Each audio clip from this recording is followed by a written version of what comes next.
Did you know that there's one simple hack that all your favorite players are using that can take your solos from sounding like this to this? You may have heard the term blue thirds tossed around when playing minor thirds over major chords in bluegrass. Check this out. G chords are G, B, and D notes, roots, thirds, and fifths, meaning the blue third is that B flat note, and that note tends to move in a very specific way when played in the context of a bluegrass solo. When making a melodic phrase that ascends in pitch, the blue third likes to go up into that major third and then off into the fifth. You can also exchange that D note up top for a G note down low. When making a melodic statement that goes down in pitch, that blue third likes to move to the second on the way down to the root note. In the key of G, we would be going from a B flat to an A to a G.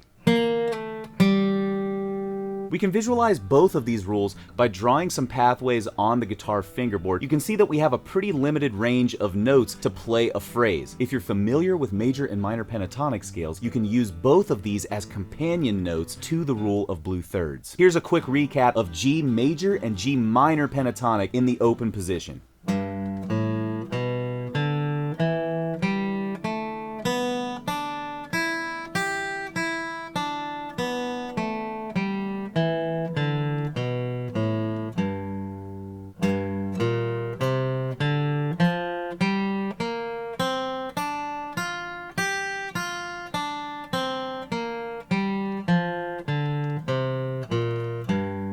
If you know the minor pentatonic scale, you're probably more familiar with this shape.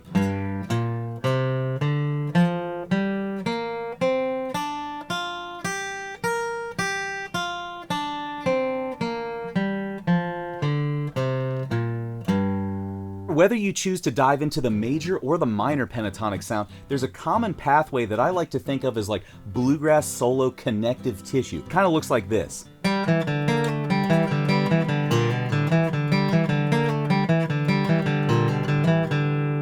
So you can see we've got that D and that E note from the major pentatonic scale that I just laid out a minute ago, but we're kind of sandwiching those notes in with blue third licks on either side. This is a really common pathway that you hear a lot of great players like Tony Rice go through, and I think it can really add some direction and authenticity to the sound of your bluegrass solo. You can even do it on your C and D chords.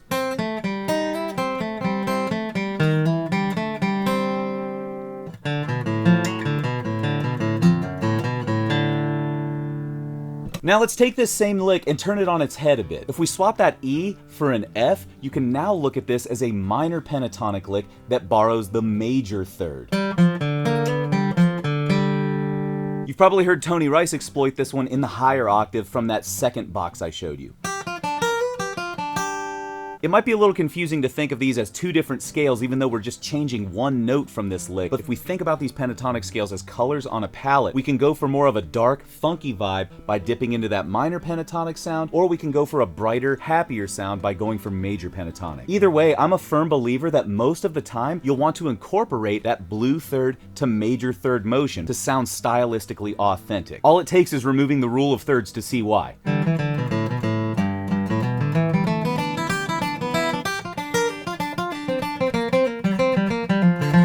That right there is a great target if you're just getting your feet wet with soloing over bluegrass, but in my opinion, exploiting the blue thirds hack really levels up the sound of your solos.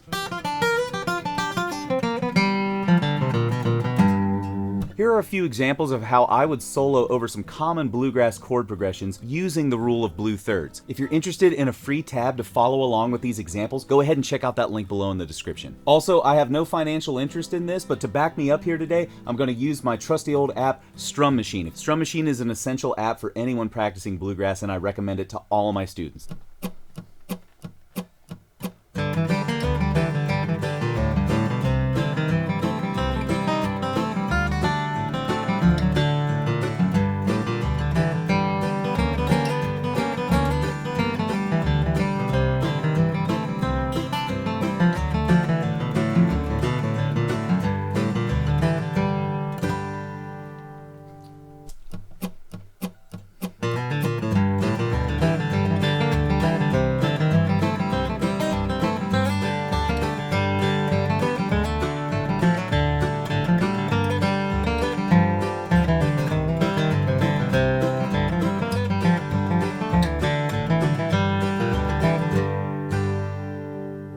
I hope these examples shed some light on how to incorporate these rules into your own solos, but I just want to point out there are countless ways that our favorite players incorporate these rules, so do a lot of listening and work out some of your favorite licks that stick out in those solos. My challenge to you is to take these rules and try to build a solo on a simple 1-4-5 progression to see if you can follow them. If you check out the PDF that accompanies this lesson, I've got the rules spelled out for G, C, and D chords, as well as some common licks that you can use to get up and running right away. If you're interested in that free PDF that lays out all of the examples for today's lesson, go ahead and check that link below in description for free access to my Guitar Club YouTube vault. Inside, you'll get access to all of the PDFs that accompany every YouTube video I've put out, because I love you. Thanks so much for sticking around to the end, but don't go anywhere. I've got another video queued up for you right here.